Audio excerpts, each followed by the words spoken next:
You have what you tolerate. tolerate. 관용이라는 것은 굉장히 좋은 덕으로 인정을 받고 있습니다. 그래서 다른 것을 관용하고 수용한다.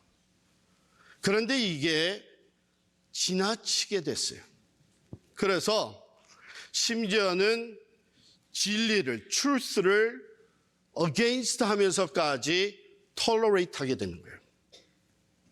오늘날 현대인들이 가장 두려워하는 말, 듣기를 겁내하는 말이 뭐냐 하면 intolerance. 당신은 편협한 사람이다.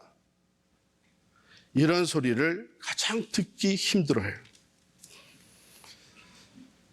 그런데 여러분, 이 좋은 미덕인데 tolerance라는 게, 관용이라는 것이, 그런데 요즘에는 being tolerant at the cost of truth. 진리를 거슬려 가면서까지도 관용을 베푸는 거예요. 바로 그래서 교회가 성경을 하나님의 말씀으로 믿으면서도 동성애는 죄가 아니라고 받아들입니다. 종교다원주의, 분명히 성경은 오직 예수 그리스도만을 구세주로, 예수 그리스도만이 길과 진리와 생명이라고 선포하고 있는데 종교다원주의를 받아들입니다. 그것을 받아들이지 않는 사람들을, 그것을 받아들이지 않는 교회는 intolerant, 편협하다, 독선적이다, 이런 말을 합니다. 그래서 관용이라는 것이, tolerance라는 것이 아주 좋은 덕목이지만 우리는 한계를 두어야 합니다. 한 사람에 대한 관용이나 또 그 사람의 죄를 그냥 덮어주는 것이 실은 그 인생, 또 다른 사람의 인생, 그가 속한 공동체를 파괴하는 결과를 가져다 주기 때문입니다. 사도 바울은 바로 그 예를 오늘 본문에서 우리에게 들려주고 있습니다. 6절 볼까요? 6절 말씀에 보면 너희가 자랑하는 것이 옳지 아니하도다. 너희가 고린도 교회가 뭘 자랑하고 있었길래 그럽니까? 여기 너희가 한 거 보니까 이것은 이미 교회 안에 들어온 성도들을 얘기한 것이죠. 예수님을 따르는 예수님의 제자들, 성도들. 그 중에 한 사람이 심각한 죄를 범하고 있는데 그 죄에 대해 회개하도록, 그 죄에 대해서 하나님 앞에 회개하고 돌이키도록 하지 않고 그저 사랑으로 받아주고 관용을 베푸는 것, 그런 일이 있었습니다. 1절 보시면 누가 그 아버지의 아내를 취하였다 하는도다. 음행의 죄를 얘기를 하고 있는데 여러분 안대로 여기에 음행이라고 한 헬라 단어는 포르노를 얘기를 합니다. 요즘에 많이 유행하고 있는 것이죠. 그 음행은 죄입니다. 그런데 그 중에도 그런 음행, 그건 뭐냐면 아버지의 아내를 취하였다 하는 거예요. 여기 아버지의 아내라고 표현한 것을 봐서 이것은 biological mother가 아니고 친어머니가 아니고 아마 stepmother인 것 같습니다. 어쨌든 아버지의 아내를 취하는. 사도 바울이 이 사실을 알고 나서 이것은 믿지 않는 사람들, 이방인들도 하지 않는 짓이다. 그런데 어떻게 성도가 이런 일을 할 수 있느냐? 예수님을 따른다고 하는 그리스도인이 이런 일을 할 수 있느냐? 거기다가 너희가 이런 죄를 범하고 있는 사람을 알면서 오히려 자랑을 한다. 죄를 자랑하는 것이 아니라 뭘 자랑하고 있었냐면요, 우리는 이런 것도 다 덮어줄 수 있는 사람들이다. 자기들이 누구보다도 관용이 크다고 하는 것, 이런 것도 우리는 다 그냥 덮어줄 수 있고 받아줄 수 있는 공동체라고 하는 것을 자랑을 하고 있는 거예요. 사도 바울은 마땅히 이 문제를 놓고 통한이 여기고 애통하고, 우리 공동체에 어떻게 이런 일이 생겨났는가 하는 것을 애통하고 그 죄를 신중하게 다루면서 그 사람이 회복될 수 있도록 필요하다면 징계를 했어야 하는데, 2절에 보니까 어찌하여 통한이 여기지 아니하고 그 일 행한 자를 너희 중에서 쫓아내지 아니하였느냐. 그러고도 너희가 그것을 그냥 덮어주고 아무렇지도 않은 것처럼 관용을 베푸는 것은 너희의 교만 때문이다. 누구보다도 사랑이 많고 우리는 배려가 큰 사람들이다. 한마디로 바꿔서 얘기하면 잘못된 사랑을 자랑하고 있는 거예요. 잘못된 사랑. 마땅한 공동체의 반응은 자랑이 아니라 애통하는 것이 되어야 되는 것이죠. 여기서 우리는 두 가지를 짚고 넘어가야 됩니다. 첫 번째는 하나님의 은혜예요. 하나님의 은혜. 하나님의 은혜는 한이 없습니다. 하나님의 은혜가 용서하지 못할 죄인은 없습니다. 어떤 죄인도 하나님의 사랑과 은혜 안에 죄 용서받고 구원을 얻을 수가 있습니다. 그런데 그것은 먼저 자신이 죄를 고백하고 회개해야 됩니다. 죄를 덮어놓은 상태에서는 용서가 있을 수 없죠. 당연한 거 아닙니까? 그런데 만약 죄를 인정하고 회개하지 아니하면 오늘 말씀에 보니까 믿음의 공동체에서 내보내야 한다. 이것은 출교를 얘기합니다. 그 이유는 오늘 설계 제목과 같이 교회는 그리스도의 몸으로서 순전함과 진실함의 공동체가 되어야 되는 것이죠. 하나님의 거룩한 백성, 거룩하신 그리스도의 몸이 교회죠. 그래서 순전함, purity or sincerity, 영어로 이렇게 번역이 되고요. and truth, 진리의 공동체가 되는. 안타까운 것은 바로 이 관용이라는 것이 선을 넘어서 하나님의 진리까지, 그 거룩함까지 무시하면서 관용을 자랑하고 있는 것입니다. 하나님께서는 하나님의 사람들을 부르시고 교회를 세우심으로 말미암아 세상과 구별된 모습을 나타내 보이고, 그 구별된 모습을 통해서, 즉 순전함과 진실함을 통해서 하나님의 미션, 거룩한 사명을 감당하게 하시는 것입니다.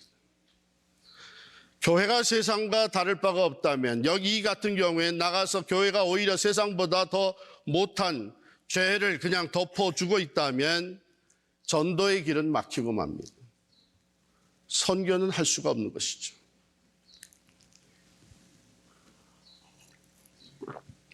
두 번째 우리가 짚고 넘어가야 되는 것은 참 사랑은 구원에 이르게 합니다.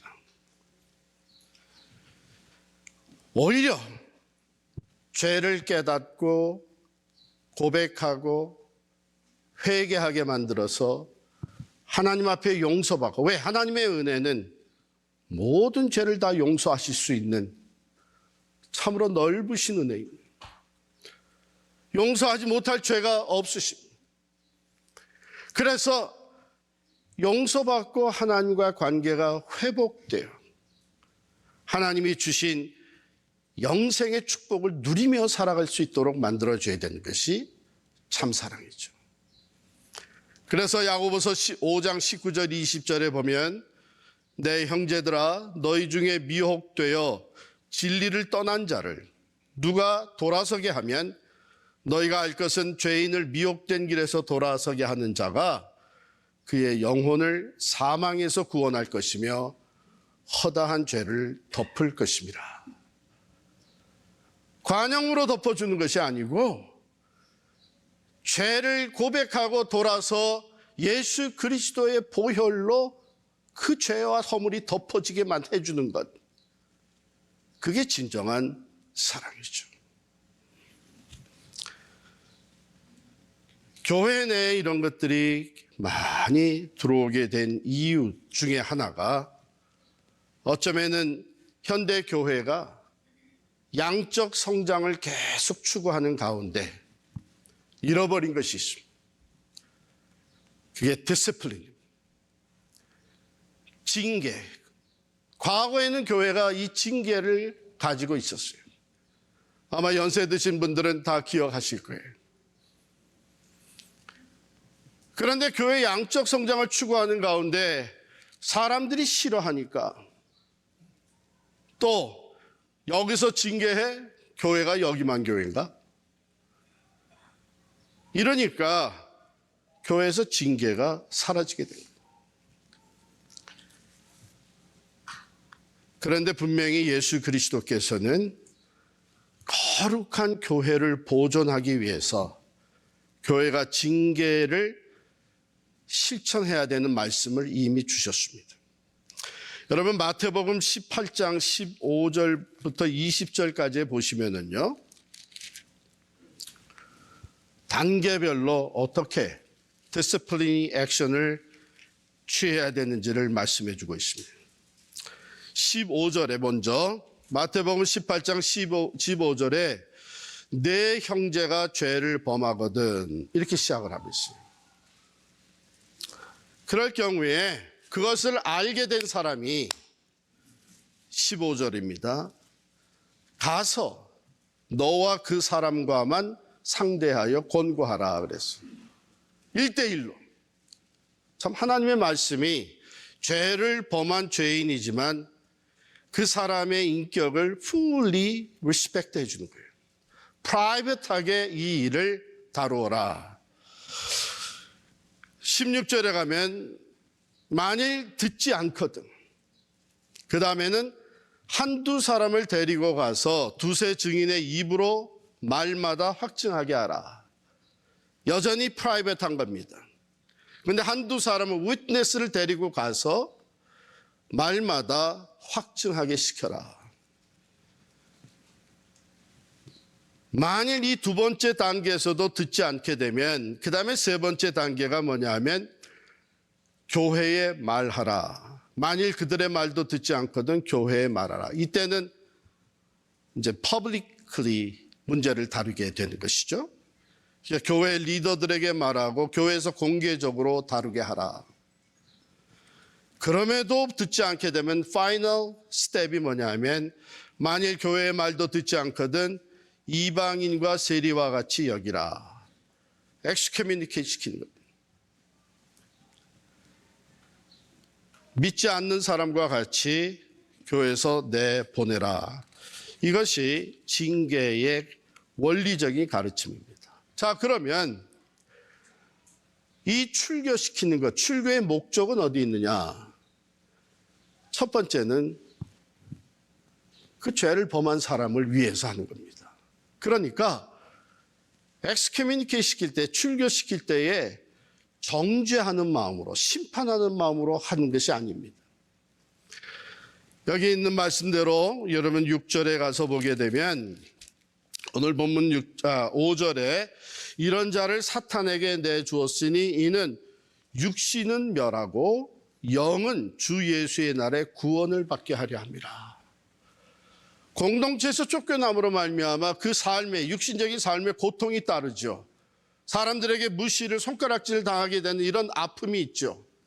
그러나 그것을 통해서 하나님께 진정으로 돌아오고 그러므로 말미암아 그가 육신적으로는 버림을 받은 것 같지만은 영적으로는 구원을 받게 해주네.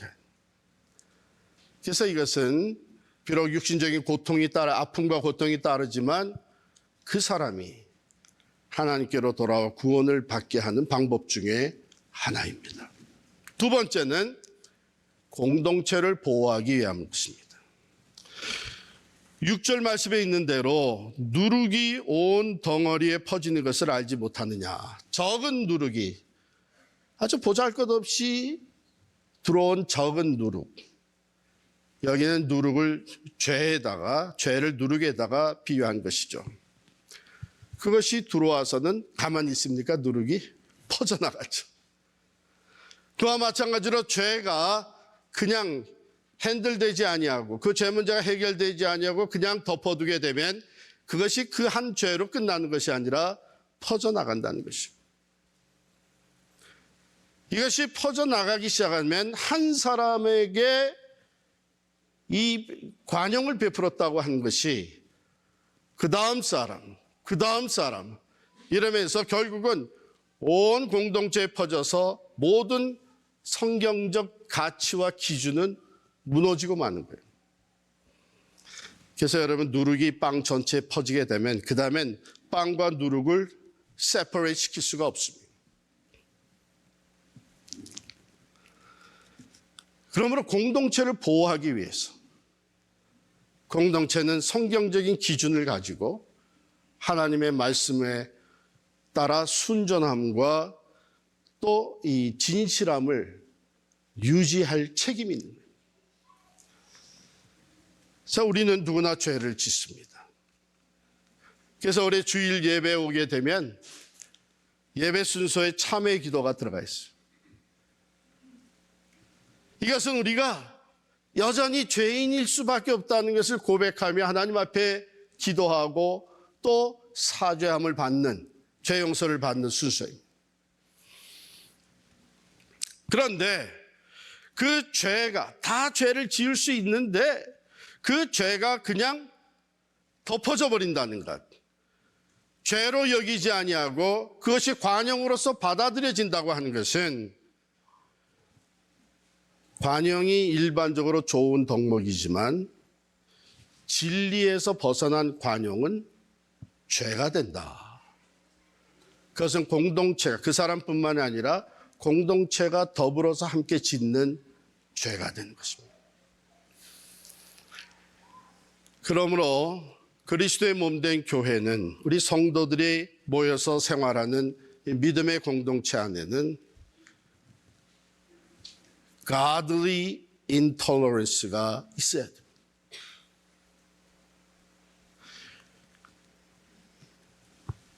모든 것을 관용으로 받아들이는 것이 아니고 거룩함을 유지하기 위해서 때로는 징계가 따라야 되는 것이죠.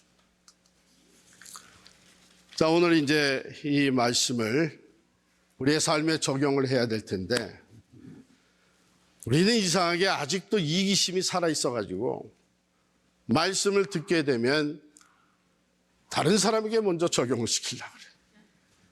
아, 그래, 맞아.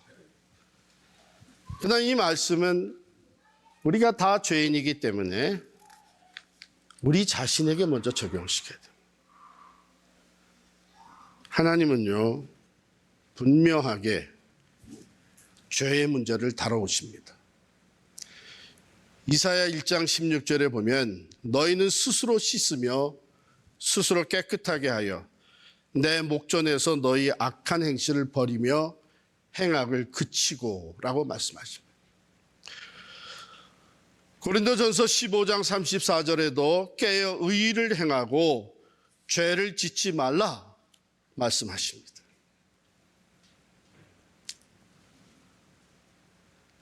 여러분, 여기서 하나님의 고통이 있는 거예요. 자기 형상대로 지음받은 사람 아담과 하와가 죄를 짓고도 회개치 않을 때에 그 아담과 하와는 사랑하시지만 이 죄 문제는 결코 품어주실 수 없기 때문에 거룩하신 하나님과 죄가 같이 있을 수 없기 때문에 그들을 결국은 쫓아냅니다. 그래서 죽음에 이르게 됩니다. 하나님의 형상대로 만드신 인간을 보고 너무나도 좋아했던 하나님, 그 그러나 이 죄 문제가 대두되었을 때는 영원히 이들을 품고 싶지만 그 죄로 말미암아 결국은 쫓아내고 죽음에 이르게 할 수밖에 없게 하셨습니다. 여러분, 그때 창조주 하나님의 마음이 얼마나 아팠겠습니까? 온 인류가 죄 가운데서 영원한 멸망에 처해 있을 때에 하나님은 그 고통을 이기지 못하시고 결국은 독생자를 내어주십니다.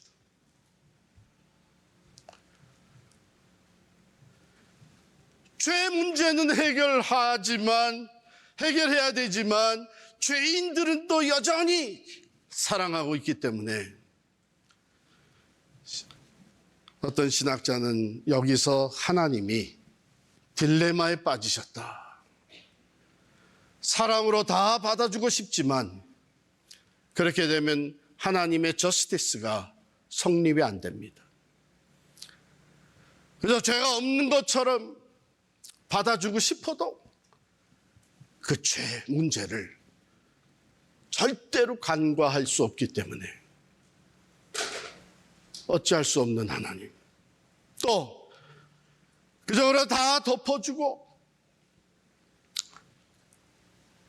그랬을 때에 하나님의 공의가 성립이 안 되고, 그렇다면 하나님의 공의대로 그 죄의 값인 죽음을 다 치르게 하자니 하나님의 사랑이 용납을 하지 않습니다.